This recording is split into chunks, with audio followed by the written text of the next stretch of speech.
You have to trust in something, your gut, destiny, life, karma, whatever, because believing that the dots will connect down the road will give you the confidence to follow your heart, even when it leads you off the well-worn path, and that will make all the difference. Don't go around telling people what your story is. Everybody has a story. 80% don't care and 20% glad it's you. It doesn't matter about what happens to you. What matters is, what are you going to do about it? Easy choices, hard life. Hard choices, easy life. The hard choices, what we most fear doing, asking, saying, these are very often exactly what we most need to do. Are you interested in achieving these goals, or are you committed? It's not going to be easy when you want to change. It's not easy. If it were in fact easy, everybody would do it. But if you're serious, you'll go all out. I suggest to you that if you are facing a challenge, don't stop. Stay busy. Work your plan. Continue to do those things that you know that work for you after you have evaluated yourself in the situation. Continue to move. Stay busy, stay busy, stay busy. You will have good days and you'll have bad days, but you will always learn something more or something new, and you will learn more overall on bad days than good days. You will learn more about yourself, you'll learn more about relationships, you'll learn about life and principles, and it'll build your character.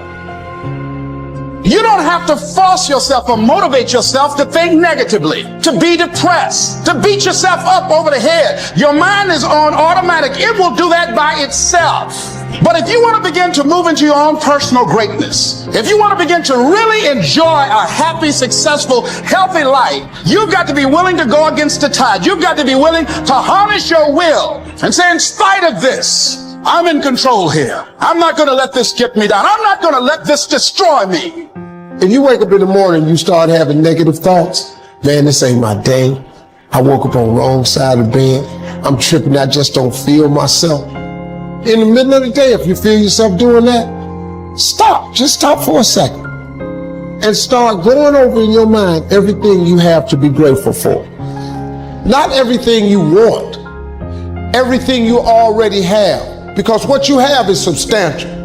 You just haven't gone over the list and taken inventory in a long time. But the fact that you can walk, that's a blessing. The fact that you woke up, that's another blessing. The fact that you can see, think, reason, that's another blessing. The fact that you can go somewhere and get yourself something to eat, that's another blessing. And I'm just talking to you, I don't even know you.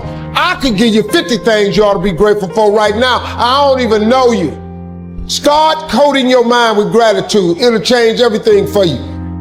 One of the most important lessons in life that you should know is to remember to have an attitude of gratitude, of humility. Understand where the gift comes from.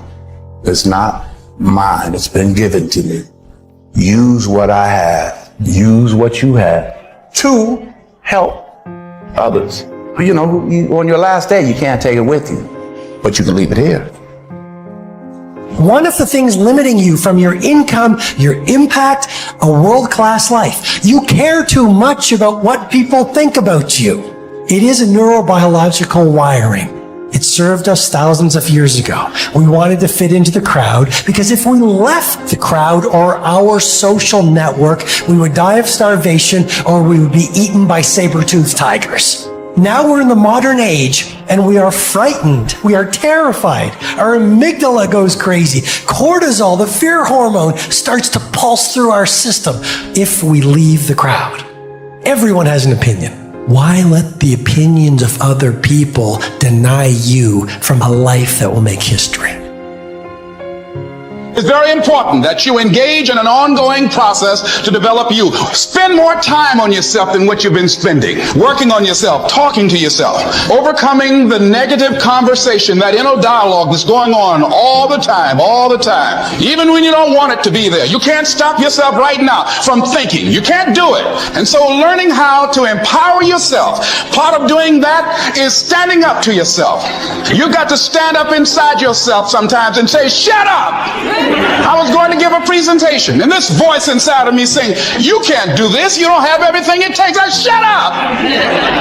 I'm behind on my bills, and you're telling me what I can't do. I have got to do it. You'll get scared sometimes. Your mind will go blank on you. Some people you will allow to unnerve you, and you wonder, what's wrong with me? I'm not crazy. That's why you got to learn to make a conscious, deliberate determination